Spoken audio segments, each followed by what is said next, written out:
ওনারা মনে করতে এই সনদ দিলে মনে হয় জীবনে আর কিছু করতে পারে, এর এই সনদটা সেকেন্ডে উড়ে যাবে, সেকেন্ড আওয়ামী লীগ ক্ষমতায় আসা লাগবে না, যে আওয়ামী লীগ এসে না না না এটা বিএনপি এই সনদ আবার বাতিল করে তোমাকে উপরে স্টিম রোলার চালাইবো, এটা লেখা রাখতে পারে, কারণ এই সনদ দরকার হচ্ছে জামাইতাদের, ওদের চান্স ছিল 5ই আগস্ট ওরা যদি বিপ্লবী সরকার গঠন করতো, শহীদ মিনার বা শাহবাগে তারা শপথ করে ফেলাইতো, সংবিধান সব শেষ, নতুন করে সংবিধান লিখবো, তখন কিন্তু পাবলিকের কিন্তু 99% সমর্থন পাইত। সেইটা না করে তারা গেল যে একবার গুতাইতেছে মুক্তিযোদ্ধারে, একবার গুতায় 71-এর, একবার কয় আমরা 47, আরে ভাই 47 কি আমার আর আপনার? 47 তো হয়েছে যে ইন্ডিয়ার পাকিস্তানের, তখন তো ভারতীয় উপমহাদেশে ইন্ডিয়া পাকিস্তান, 47 আমার কি চিন্তা? আমার তো 47 তো আমার চিন্তার বিষয় না, আমি বলতে পারি 52, আমি বলবো 71। এখন ওরা ওই যে 71 না বেশি কি কয় আপনার, এটা 24 বেশি এইটা। এরপরে দেখেন এখন এই যে প্ল্যান, গত কালকে সম্ভবত একটা ভিডিও একটা ছেলে ওই যে মারামারির পরে দেখাইছে, বলে যে দেখেন আমি 148টা গুলি খাইছি, পিটটি উল্টে দেখাইলো, কারণ আমি ভাই চিন্তায় পড়ে গেছি, 148টা গুলি খাই বেটা বাইচা রইছে, আর আবু সাইদ বলে এক গুলিতেই কুপকাত, কাহিনীটা কি? এই যে এইসব লাশের ময়না তদন্ত হবে না, কিছু হবে না, ওরা জ্বালাও পড়া করছে, এটার বিচার হবে না, এই জন্য এই সনদ দরকার, এবং এই সনদ দিয়ে ওনারা ওনাদেরকে সেভ করতে চাইতেছেন, কিন্তু সেভ তো হবে না, আসলে ওনারা এটা সেফ এক্সিট নেওয়ার জন্য, যে সনদের এগুলো এইসব নাটক করে আমরা সেফ এক্সিট নিই একের পরে। আজকে চিটাঙের এক মহিলা মেয়ে, সে পদত্যাগ করছে, সে আর নাই, এগুলো হচ্ছে সব একটা একটা করে আস্তে আস্তে সরতেছে, এর আগেও সরছে, এই সে কাহিনী। কিন্তু ওরা যেটা মনে করতে এই সনদ দিয়ে তারা, না বাবা তোমরা রক্ষা পাবা না, তোমাদের পাবলিক সারা বাংলাদেশের বিভিন্ন খাম্বায় বাইন্দা বাইন্দা পিটবে, কোথাও তোমাদের রক্ষা নাই। রিক্সাওয়ালার পোলা যারে অঞ্চলের মানুষ পয়সা দিয়া তারা পড়তে পাঠাইছে, মাসের খরচ এলাকার পাবলিকে পয়সা দেয়, এই বেটা আজকে 500 কোটি টাকার মালিক, তোমাদের পাবলিক ছেড়ে দিবে? তোমরা জুলাই সনদ না আরো কোন সনদ আনো, পাবলিক কিন্তু সময় মতন ঠিকই ধোলাই করে দিবে তোমাদেরকে, তোমাদের রক্ষা নাই। এই যে জুলাই আন্দোলন গত বছর যেটা করছে, এইটা দাঁড়া করানোর জন্য বাম ডান উত্তর দক্ষিণ পূর্ব পশ্চিম সবাই আনছে, সবার একটা সমন্বয় করে তারা এই আন্দোলন করছে। আর আন্দোলন যখন 5ই আগস্টের পরে করলো কি, প্রথমে লাথি দিল বামরে, এরপরে আস্তে আস্তে বিভিন্ন প্রাইভেট ইউনিভার্সিটির স্টুডেন্টদেরকে, এরপরে কিছু কিছু ডান্ডে, মানে সবাই ছাটাই করে এখন তারা একটা ওই যে প্যারালাল চলে আসছে এখন জামাতের, মূল কাহিনী জামাতের। আপনি জামাতের কিছু কিছু পোলাপাইনের আজকেও ফেসবুক স্ট্যাটাস দেখবেন, আপনি যদি পয়লা দেখেন একটু ভালো করে দেখবেন, ওরা বলতেছে ছাত্রলীগের ভিতরে থাইকা জামাত শিবিরের ছেলেরাই সবচেয়ে বেশি আগ্রাসী ভূমিকা পালন করেছে ছাত্রদেরকে মারার জন্য, তার মানে ওরা ছাত্রলীগের নাম দিয়ে ওরাই মারছে, ওরা স্বীকার করতেছে এখন। এবং সর্বপ্রথম এই যে ঢাকা ইউনিভার্সিটির 15ই জুলাই যে ছাত্রলীগকে বাইন করে দিল মাইরা, সেটাও ছাত্র শিবিরের পোলাপাইন করছে, এটা কিন্তু ওরা এখন স্বীকার করতেছে, কেউ বাধ্য করতে হচ্ছে না। এখন গতকালকে যারা আসছে সবার কাছে একটা দেখছেন, একটা দেখাইছে রেড কার্ড, ওরা বলতেছে যে এনসিপি তাদেরকে তাদের সাথে যোগ দিয়ে একক হইতে বলতেছে, এরা আবার না, কারণ তাদের কথা হচ্ছে এনসিপির নেতারা তো বহু টাকা খাইয়া এখন লাল হয়ে গেছে, লালে লাল, আমরা তো পাইলাম না, মূল কথা হচ্ছে ভাগ বাটোয়ারা। ভাই ভাই আপনিও রক্ত দিলেন, আমিও রক্ত দিলাম, ফাঁকে দিয়ে আপনি যা কোটি টাকা কামাইবেন, এসি চেয়ারে বইয়া কোটি টাকার গাড়িতে ঘুরবেন, আর আমি সে আদম রিক্সায় চলবো, ভাই এটা তো হবে না। ভাই আন্দোলনে তো আমাদের সবার হাত ছিল, কারণ এটা তো কোনো দলীয় আন্দোলন না, যেন আওয়ামী লীগ আন্দোলন করে, জামাত আন্দোলন করে বা বিএনপি আন্দোলন করে, আন্দোলনটা কিভাবে করে? ওরা এক নেতার এক দেশ, ওই বঙ্গবন্ধু বাংলাদেশ এই স্লোগান, বা এক নেতার এক দেশ, জিয়া রহমানের বাংলাদেশ, নেতাই যা কইছে তাই করছে। এখানে তো এদের নেতা মানবে না কেউ, ভাই এদের চেয়ে আরো তো হাই প্রোফাইল কেউ আছে, কিন্তু ওই যে ম্যাটিকুলাস ডিজাইনের কারণে এরা হচ্ছে যে এখন হাই প্রোফাইল, তো এটা তো কেউ মাইনা নিবে না। এটি হচ্ছে যে গ্যাঞ্জামের মূল বিষয়। আর আপনি একটা জিনিস দেখেন, আপনিও বলতেছেন এই যে কালকে যারা, এরা বলতেছে 1 বছর ধরে ওদের ভাইয়েরা হসপিটালে, বা এদের কি এমন রোগ যে 1 বছর ধরে, সারা ক্যান্সার পেশেন্টও তো 1 বছর ধরে হসপিটালে থাকে না, যে বেটার 2টা কিডনি ফেল হয়ে যায় সেও 1 বছর থাকে না। গুলি খাইছেন আপনি, এখান দিয়ে গুলি লাগছে, এখান দিয়ে বাইরে গেছে, 15 দিন ট্রিটমেন্ট, এরপরে তো আপনার হসপিটাল থাকতে হবে, তাহলে 1 বছর ধরে আপনার কেন হসপিটালে? কি এমন ক্রিটিক্যাল অবস্থা আপনাদের যে 1 বছর ধরে হসপিটালে? শুধু নাটক করার জন্য এগুলা, নিজেরা নিজেদের গুলি কইরা এখন যা হসপিটালে শুয়ে রয়েছেন, ওই হিন্দি একটা ছবি ছিল, মনে আছে কিনা জানি না, আপনারা দেখছেন কিনা, মুন্না ভাই এমবিবিএস দেখছিলেন? যদি মুন্না ভাই এমবিবিএস এই ছবিটা কেউ যদি দেখে না থাকেন তাহলে একটু কষ্ট করে আজকে রাতে দেখেন, যে উনি এক মেয়ের প্রেমে পইরা হসপিটালে ডাক্তার হইতে গেছে পইলা, এরপরে হসপিটাল থেকে যখন বাইর করে দিবে উনি লাভ দিয়া করে হাত ভাঙছে, হসপিটালে ভর্তি, এরপরে যেদিন হাত ভালো হয়ে গেছে বাইর করে দিবে, এই তো নিজের মাথা নিজে ফাটাইয়া নিজে ঢুকে রয়েছে হসপিটালে। মানে কোনো না কোনো ভাবে হসপিটালে থাকতে হবে, মাইয়ারে জিততে হবে। কারণ এনসিপি আর এই জুলাই যোদ্ধাদের অবস্থা হচ্ছে এরকম, মানে আমাদের পয়সা দিতে হবে, যতক্ষণ ভালো মতন পয়সা না দিবা আমরা এই আহত নিহতের অবস্থানে থাইকা যাব হসপিটালে। সুতরাং এইটার কোনো ঐক্য হবে না। সন্ত্রাসীদের ভাই কিসের ঐক্য? চোরে চোরে ঐক্যই তো দেখছেন আপনি কখনো? ডাকাইতে ডাকাইতে ঐক্যই তো দেখছেন? ওই ডাকাতি করার সময় পর্যন্ত ঐক্য, এরপরে ভাগবাটারে নিয়ে মারামারি। এই হচ্ছে যে কাহিনী, অন্য আর কিছু না। আজ ৩ আগস্ট, এক দফা ঘোষণার দিন, শেখ হাসিনার পতনের আহ্বান জানানো হয় যেদিন। এর আগে থেকে, আর কয়েকদিন আগে থেকে বোঝা যাচ্ছিল শেখ হাসিনার দিন প্রায় শেষ। যাই হোক, ৩ আগস্ট পালনকে সামনে রেখে এবং এরপর ৫ আগস্ট আছে শেখ হাসিনার পালিয়ে যাওয়ার দিন।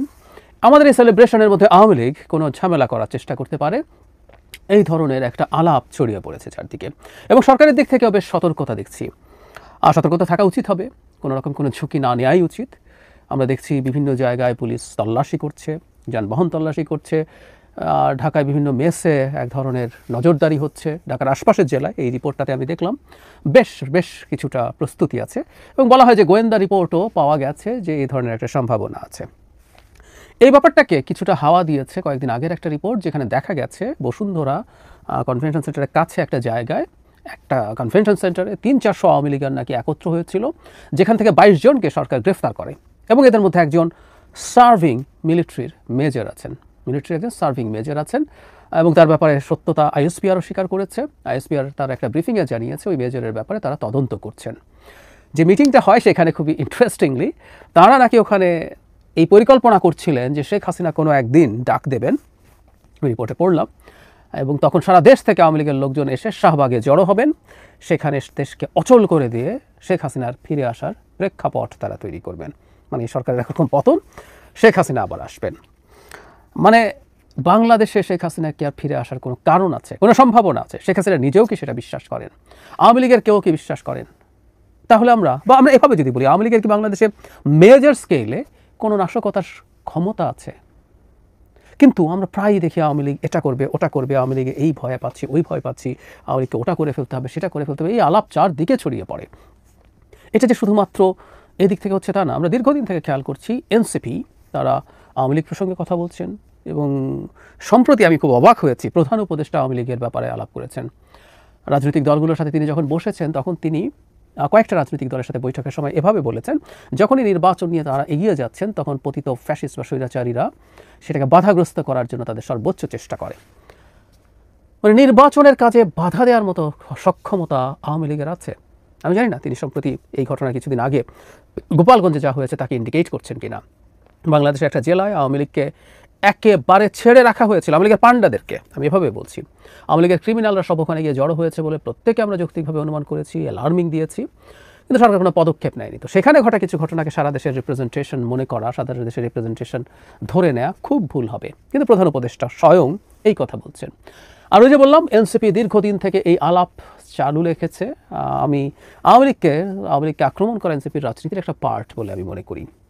বহুদিন বলেছি তারা শিক্ষিত সচেতন মধ্যবিত্তদের জন্য সংস্কারকে তাদের রাজনীতির পার্ট করেছেন, এজেন্ডা করেছেন। আর আওয়ামী লীগের ব্যাপারে নিষিদ্ধ থেকে শুরু করে তার ব্যাপারে জুজুর ভয়, তার প্রতি ক্ষুব্ধতা তৈরির চেষ্টা একেবারে গ্রাসরুট থেকে সমাজের সর্বোচ্চ পর্যায় পর্যন্ত কানেক্ট করবে। সো তারা এটা করছেন। না হলে আমরা তো এই প্রশ্ন করতে পারি, মানে যে এনসিপিতে অনেক তরুণ নেতা, সবাই না অনেকেই শেখ হাসিনার সময় মুভমেন্টের সামনের সারিতে ছিলেন, সামনের সারিতে যখন ছিলেন তারা, তখন Sheikh Hasina with her all the powers তিনি পুলিশ, বিজেপি, সেনাবাহিনী কিছুটা সময় দিয়ে ভয়ঙ্করভাবে দমন করার চেষ্টা করেছেন। অবশ্যই সাথে আবার আওয়ামী লীগের পান্ডারাও মাঠে ছিল। সর্বশক্তিতে নেমে গুলি করে হত্যা করে, শত শত হত্যা করে, হাজার হাজার আহত করে যখন ক্ষমতায় থাকার চেষ্টা করছিলেন, এই তরুণরাই সাহস নিয়ে তার সামনে দাঁড়িয়েছিলেন। এখনকার আওয়ামী লীগকে তাহলে তাদের ভয় পাওয়ার কি আদৌ কোনো যৌক্তিকতা আছে? কোনোভাবে।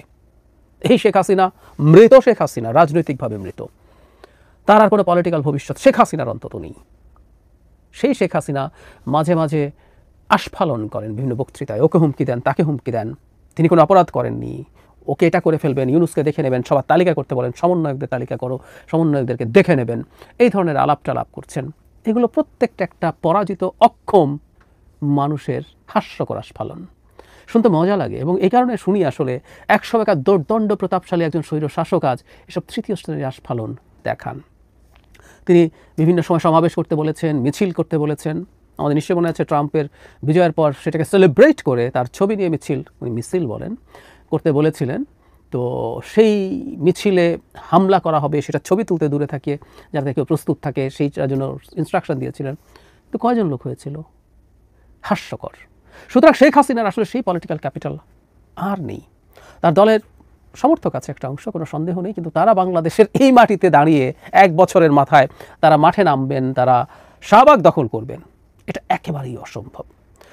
বিচ্ছিন্নভাবে কোনো জায়গায়, গোপালগঞ্জ হতে পারে, আরও 2-1টা শহরে, 2-1টা জেলায় তাদের ঐতিহ্যবাহী যে শক্তি আছে সেগুলো দিয়ে খানিকটা নাশকতা তাদের করার সক্ষমতা থাকতে পারে, কিন্তু এটা কখনো ওয়াইড স্প্রেড কিছু হবার কোনো সম্ভাবনা নিকট ভবিষ্যতে তো নেই, মধ্যমেয়াদেও নেই, আমরা নিশ্চিত থাকতে পারি। একটা কথা মনে রাখতে হবে, আওয়ামী লীগ টাকা খরচ করে কিছু 2-1টা জায়গায় কিছু নাশকতা, ওখানে একটা বোমা মেরে আসো, ওখানে এটা করে আসো, এরকম সামান্য কিছুর বাইরে সম্ভব না, কোনোভাবেই সম্ভব না। মাঠে আন্দোলন অর্গানাইজ করার জন্য, কিছু একটা চাপ প্রয়োগ করার জন্য নৈতিক শক্তির প্রয়োজন হয়, ডাকাতদের নৈতিক শক্তি থাকে না। শেষ মুহূর্তে আওয়ামী লীগ মাঠে নেমেছিল, তিনি যে আগামীকাল যে দিনটা আসছে 4 আগস্ট, যখন আর কেউ শেখ হাসিনাকে ক্ষমতায় রাখার জন্য আর পেরে উঠছিল না, তখন ঘোষণা দিয়ে আওয়ামী লীগকে নামানো হয়েছিল। তারা নেমেছিল আসলে বেঁচে থাকার জন্য, টিকে থাকার জন্য, সে তার অস্তিত্বের জন্য নেমেছিল। এখন আর ওইসব নেই, যারা এইসব নেমেছিল তারা পালিয়েছে সব, আর অনেকে যারা আছে তারা সেই অর্থে অত বড় ক্রিমিনাল হয়তো না। তাহলে যেটা দাঁড়ালো, রাস্তায় নামার মতো কেউ আর নেই। আর কি আছে?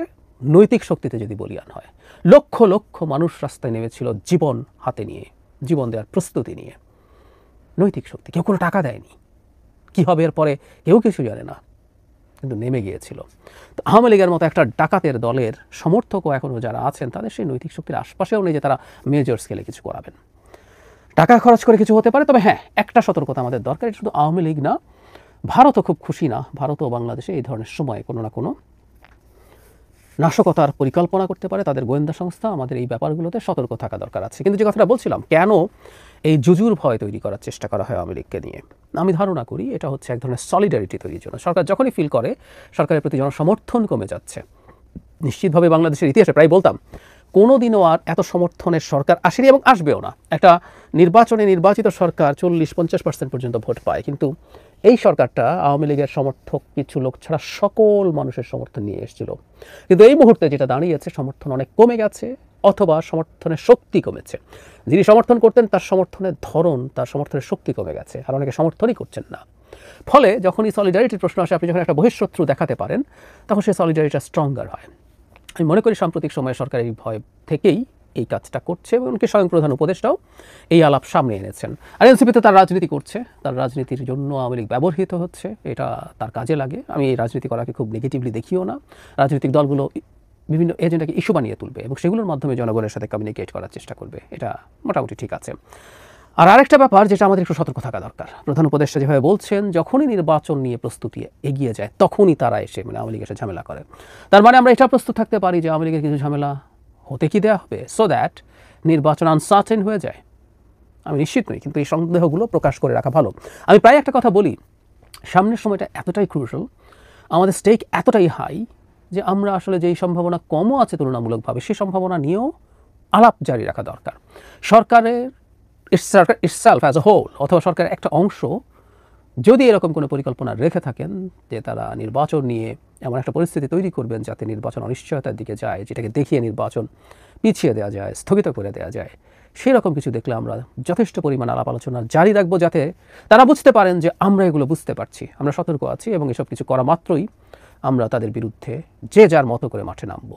বাংলাদেশে একটা নির্বাচন হয়ে নির্বাচিত সরকার হাতে ক্ষমতায় যাওয়া ছাড়া এই মুহূর্তে এই রাষ্ট্রের নিরাপত্তা কোনোভাবেই নিশ্চিত করা যাবে না। অন্য সব কিছু বাদই দিই, অন্য কোনো কিছুই সরকার পারছে না, ওগুলো তো বটেই, লিস্ট নিরাপত্তাও নিশ্চিত করা খুবই কঠিন হয়ে যাবে।